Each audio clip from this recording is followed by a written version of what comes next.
Hello Internet, so nice to see you.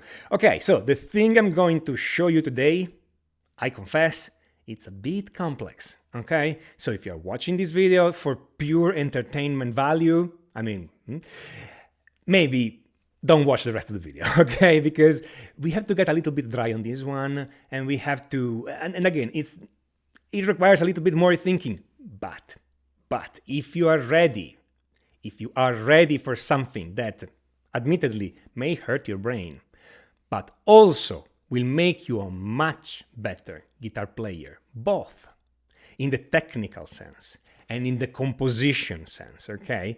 If you're ready for something that will make you way better for that, and you're willing to put in a little bit of amount of work, okay? So I'm not talking about days or weeks of work, just a little bit of practice, okay? If you're ready for that, then go right ahead. Now, warning, word to the wise, as they say. This thing I'm going to show you right now actually looks quite easy at first. So your first reaction is like, that's it? Here's the thing. Try to do it in practice. I'm going to show the examples. I'm going to play the examples. So try to do this in practice, and you're going to see that these things is great, sound good, look simple, but it's not exactly super easy to do, okay? So, as usual, take what you find useful, leave what you don't find useful. Have fun, good luck, and let's go and see what is this.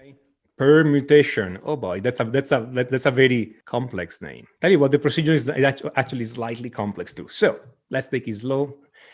You take your lick and you break it in 3 or more pieces. Okay, and every piece can be as big or as small as you need. It can be 2 notes, 3 notes, 5 notes. Okay, it depends how long is your lick. Okay, and then you just reorder the pieces. Here's the interesting thing. The 3 pieces do not need to have the exact same length. So we're going to see a few examples here. With permutation, the possibility explode. You could take a melody and start permutating it, and the next week you are not done playing everything, okay? So,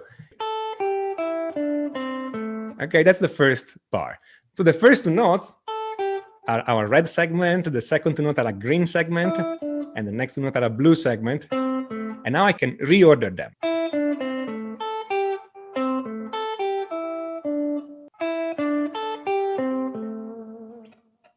Now I'm playing it really plain, but with a bit of phrasing.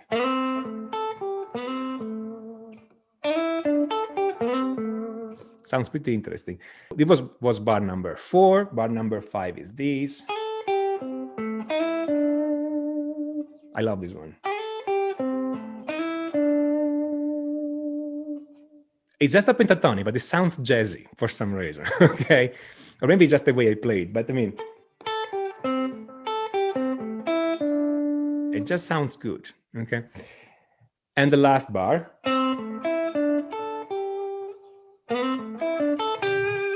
Again, you can change the rhythm, change the accent, change the phrasing, see what happens. If you apply these on our blues lick, and again, I'm not gonna go through all the licks this time, but that's the original. I didn't write the original here, but I split the lick in 3 parts. That's the first one of those. Then we have this one. On the second, you have this repeated E note on the fifth fret second string. If the repeated notes bug you, add a phrasing on the second one. Add some slide, for instance, on the second one. It doesn't bug me though, because I actually like the repetition here. Last bar. In the first slide and in the second slide, I used pieces of the same length, give or take. So 1/4 note, if you want, 2 8 notes, okay? Those pieces do not need to be the same length. So let me take the pentatonic scale again and break it in 3 pieces of different length. The first piece, red one, is just the top note. The green one is note number 2 and number 3, and the blue one are everything else. So reordering those pieces, you get licks like this.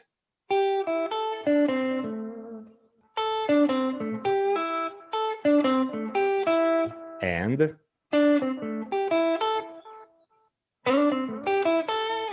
It's still a scale, but it doesn't sound like a scale anymore because the notes are not in the same order as before.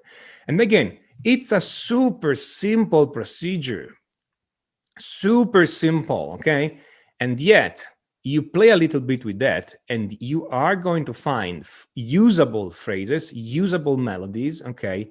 And several other things that will be part of your style if you like the sound of it. By the way, if you really don't like the pentatonic scale, you can do this with another scale, okay? So if you really don't like the pentatonic, use a Hairojoshi or another exotic scale, if you know them, of course, okay? And so you're gonna get different sounds. But the idea behind all these is exactly the same. So far, I posted pictures of reassuring cats and nice people. I'm gonna post something different. Judgmental cats. Are you guys practicing? Okay, let's change a bit the mood here. Now, as you've seen, you can take anything, break it up into pieces and remix all the pieces.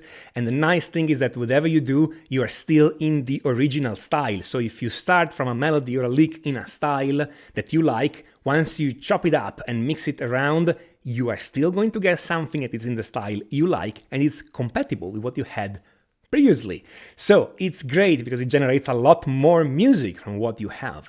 The disadvantage here is that, yeah, it requires a little bit of thinking and you need to know a little bit your fretboard, of course. If you really want to understand your fretboard in an easy way, that becomes completely second nature and it's completely automatic once you've learned, I do recommend you guys have a look at my course, Master of the Modes. Master of the Modes, it's not a book, and it will never be a book. It's a complete video course made by guitar players, for guitar players, that take you from zero to become an expert in using modes and scales. This course is for people who are not afraid to do some exercises. Theory is important, applying theory is more important, so the course is taught through exercises that you have to do, and the more you practice them, the better you become. If you have just a minute, check out Master of the Modes at the link on the top right. If you like this video, smash on that like button, don't forget to subscribe and click on notification, otherwise YouTube will not let you know when I put up a new video. And if you have any idea, any feedback, any suggestions, please write them down in the comments. I love to read from you. This is Tommaso Zilio of musictheoryforguitar.com, and until next time, enjoy!